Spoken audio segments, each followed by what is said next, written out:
Picture this. An admin needs PuTTY for a one-off job. They search for it and click the top result, an installer that looks pristine and trustworthy. 3 minutes later, a beacon lights up to a brand new host on an odd port, signaling initial access disguised as tool installation. This video breaks down malvertising and how signed lookalike installers exploit trust, mapping the entire kill chain.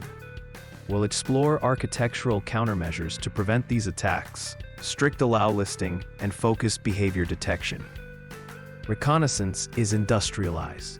Attackers exploit brand trust through ad networks and polished sites. The exploitation begins with attackers buying ads, creating lookalike domains, and mirroring the real site's visuals. Once the installer runs, it drops malicious DLLs and creates a scheduled task that regularly sends out traffic, establishing command and control. Attackers then enumerate service accounts, pivoting to wider privileges and increasing risks of data theft and encryption.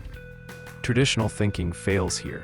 Signed equals safe is a myth, and user-writable paths are an attacker's paradise. If any process can communicate anywhere, the malicious activity blends in with legitimate noise, complicating detection.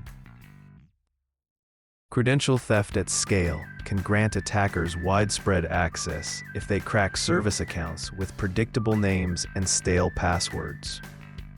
Long-term persistence means scheduled tasks and DLLs can survive reboots and updates, like an unnoticed automation. Rapid kill chains in modern operations can go from click to ransom in just hours, minimizing the window for intervention. Data theft and extortion can lead to legal and reputational damage, making solid backups insufficient against sensitive data exposure.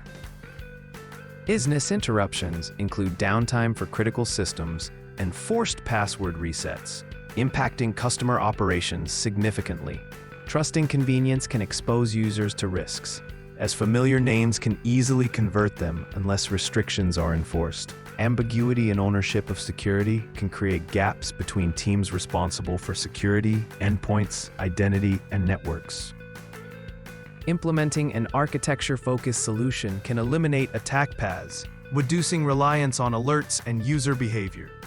Enforce allow listing for installers and treat downloads from ads as untrusted to strengthen defenses against malware.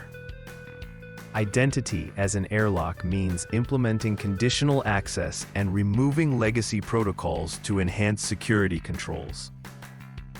Our unique blueprint reduces risk exposure by designing systems that prevent attacks instead of just reacting to them.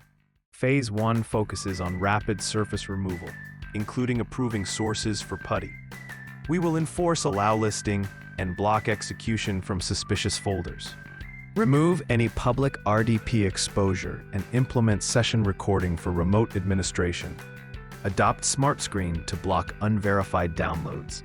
In Phase 2, we'll harden identities and improve detection methods, including enforcing MFA for admin operations and removing standing admin rights. Also, we will disable legacy protocols and light up detections for suspicious activity. Alerts will be sent to on-call teams. Phase 3 will focus on outbound traffic restrictions and creating automated kill switches for suspected threats that can disable accounts and quarantine hosts. We will conduct live drills to simulate threats and measure our detection and containment capabilities effectively. In Phase 4, we aim to integrate security policies into repositories while establishing deception techniques to capture attacker infrastructure. Metrics will demonstrate the effectiveness of these measures, focusing on response times and reducing admin accounts to 0. Addressing common objections, we offer developers freedom within controlled environments, minimizing false positives with behavior-bundled signals.